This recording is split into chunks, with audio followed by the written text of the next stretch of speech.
책 읽어주는 남자 법륜 스님의 행복 72페이지 참지도 성내지도 않는 제3의 길.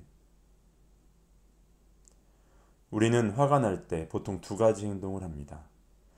즉 화를 내거나 참지요. 그런데 화가 일어나면 참느냐 내느냐 두 길밖에 없는 것 같지만 그렇지 않습니다. 화를 내지도 참지도 않는 제3의 방법이 있습니다. 어떤 분이 화를 다스리는 법을 알려달라며 이렇게 물었습니다. 저는 화가 나면 말을 하지 않고 속으로 사귀는 편입니다. 말을 하자니 사안이 너무 사소한 것 같고 안 하자니 화가 납니다. 화가 날 때 하고 싶은 말을 쏟아내는 것이 나을까요? 아니면 지금처럼 속으로 사귀는 것이 나을까요?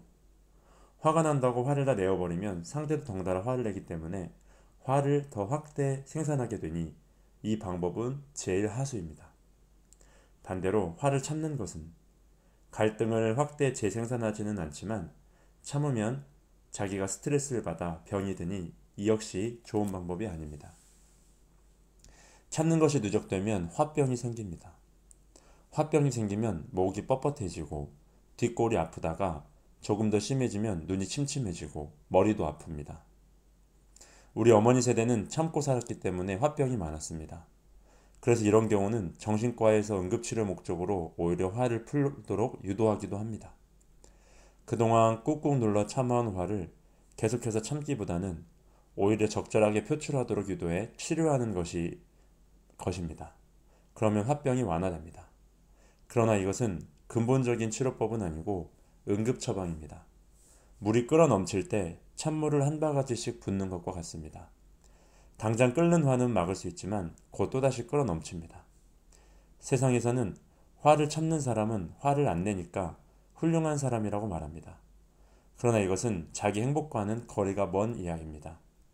행복은 괴롭지 않는 것인데 화를 참으면 스트레스를 받기 때문에 괴로움에서 벗어나지 못하니 결코 행복하다고 할 수는 없습니다. 어느 날 한 브라만이 자기 신도를 빼앗아 갔다며 부처님께 욕설을 퍼부었습니다.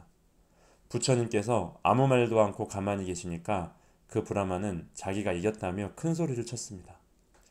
그러자 부처님께서 브라만에게 이렇게 말씀하셨습니다. 우둔한 자는 욕과 비방을 들어놓고서 자기가 이겼다고 한다. 그러나 진정한 승리는 올바른 인내를 아는 이의 것이다. 성내는 자에게 되받아 성내는 것은 어리석은 것임을 알아야 한다. 상대의 감정에 말려드니 상대에게 진 것이고 자기 분을 못 이기니 자기 자신에게도 진 것이다. 결국 이중으로 패배한 셈이다. 부처님께서 브라만이 하는 소리에 아무 말 없이 가만히 듣고만 계셨던 것은 그 사람이 하는 얘기가 옳다고 여겨서가 아닙니다. 브라만이 살아온 배경이나 지금의 처지를 감안하면 그렇게 말할 수도 있겠다고 이해한 겁니다. 상대의 처지를 이해하고 인정하고 더 나아가 불쌍히 여기고 연민을 느낀 것입니다. 다른 사람이 볼 때는 저런 수모를 겪고도 어떻게 참을까 싶을 겁니다. 그러나 정작 부처님은 참는 게 아니라 다만 이해하고 인정해서 감정의 동요가 없었던 겁니다. 화가 일어나는 그 근본을 살펴 알게 되면 아예 화가 일어나지 않는 단계에 이를 수 있습니다. 너 때문에 화가 난다는 생각이 들 때 정말 그럴까? 하고 곰곰이 생각해 보는 겁니다. 아이가 저런다고 내가 왜 화가 날까? 남편이 저런다고 내가 왜 괴로울까? 상사가 저런다고 내가 왜 스트레스를 받을까?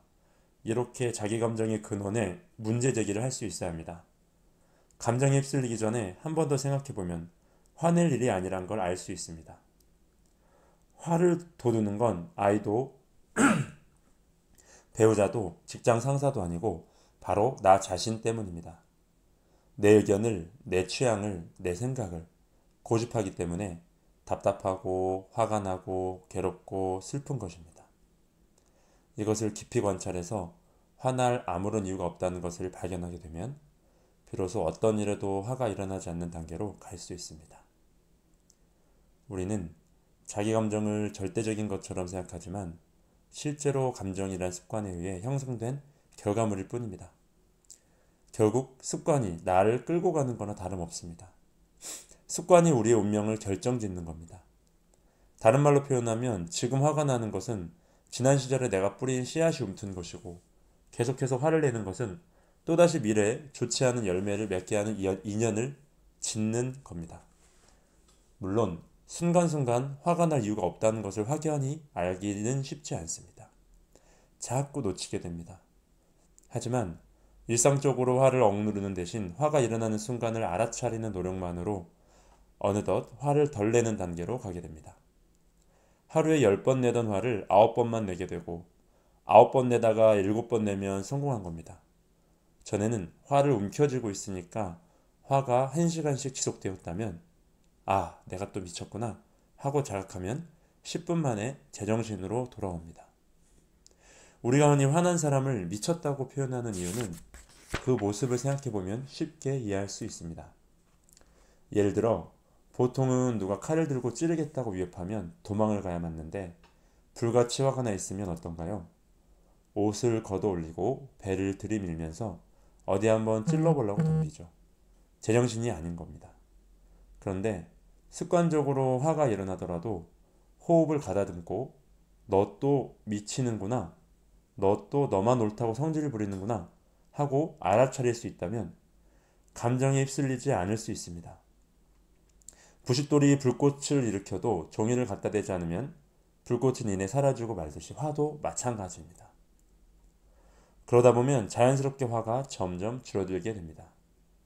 화가 일어나는 순간을 알아차리지 못하더라도 상대를 문제 삼는 게 아니고 내가 놓쳤구나 하고 자각하면 화가 일어나는 횟수가 줄어들고 또 화를 내더라도 지속시간이 줄어드는 식으로 내 안에서 변화가 일어납니다.